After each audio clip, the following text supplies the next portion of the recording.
Can you introduce yourself? Yes. Hello, my name is Kyla Sloan. I'm a senior speech language pathology major with a sociology minor at the University of Tulsa, and I'm from Houston, Texas. Great. And when and where did you study abroad? I studied abroad last spring semester, so that was spring of 2016 in Seville, Spain. Okay.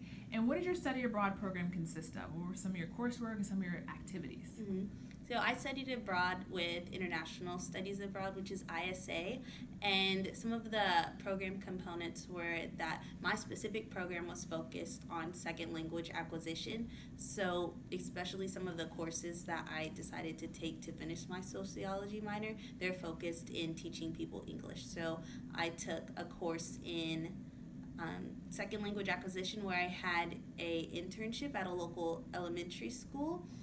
It was actually a school for all levels, actually. So I taught middle school students and high school students English. For the middle school students, it was mostly conversational English and pragmatics and the way to use their English language. But for high school students, it was more grammatical English and concepts and talking about American culture as well.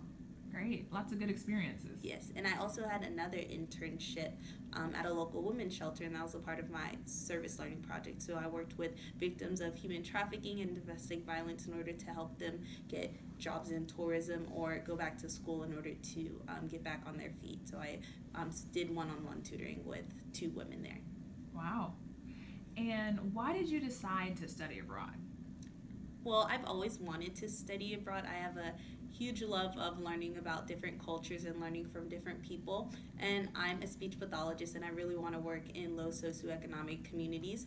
And a lot of Hispanic or Spanish speakers are there in addition to African American and different cultural marginalized groups that I'm really passionate about. So in order to better serve those communities, I really wanted to learn Spanish, and it was also my first time ever traveling, and I've always wanted to go to Europe. So I decided that Spain would be a perfect fit, and Seville was a great fit because it's a busy city, but it also is very small size wise, so it was really easy to get around. I was able to ride my bike or walk around in order to get to my different internships or go to the city center and get to my host mom's house and all those different things. Great. And were finances a concern for you? And if they were, how did you afford to study abroad? Finances were definitely a part of my decision to study abroad and sort of the process in order to be able to. The first thing I did was I talked with our financial aid department on campus and asked if there was any additional scholarships that I could apply for in order to study abroad. And they helped me find one in particular. And then I also a I've applied for the Gilman Award, and I didn't get that, but my study abroad advisor encouraged me to apply for my program provider scholarships as well. And I actually was awarded $2,000 to write several blogs on the program provider's website about diversity abroad. Nice. And can you tell us while you were abroad if you experienced any discrimination, or did you feel like you were treated any differently because of how you identify?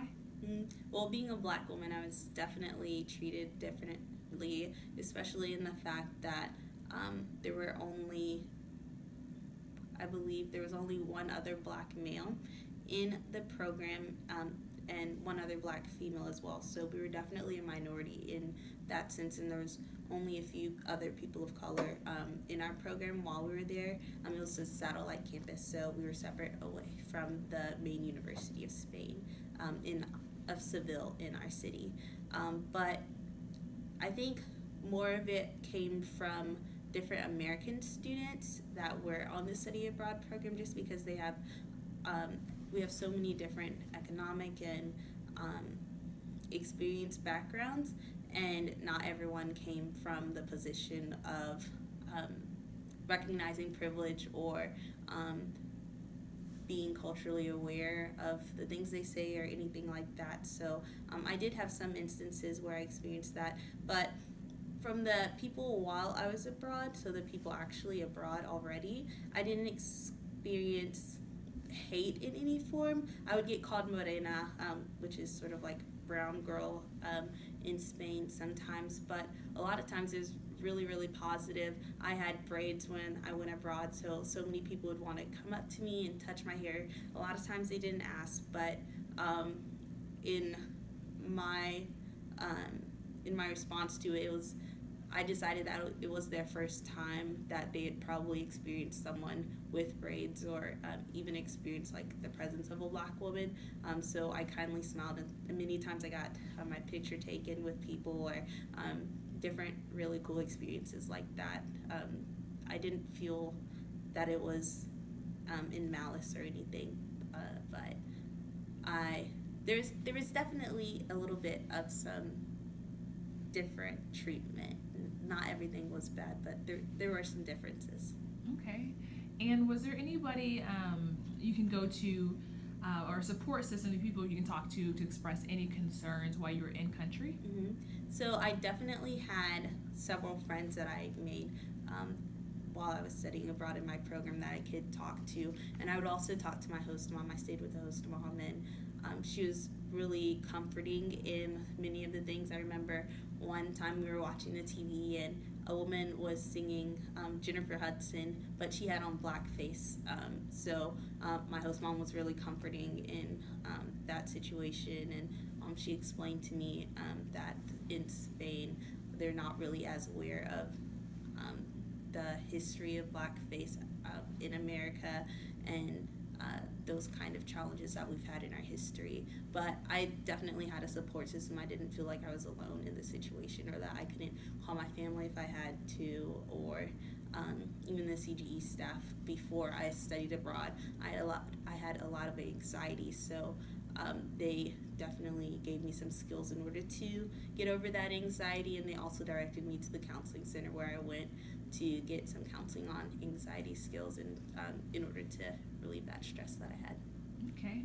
And last question, and thank you for sharing that, by the way.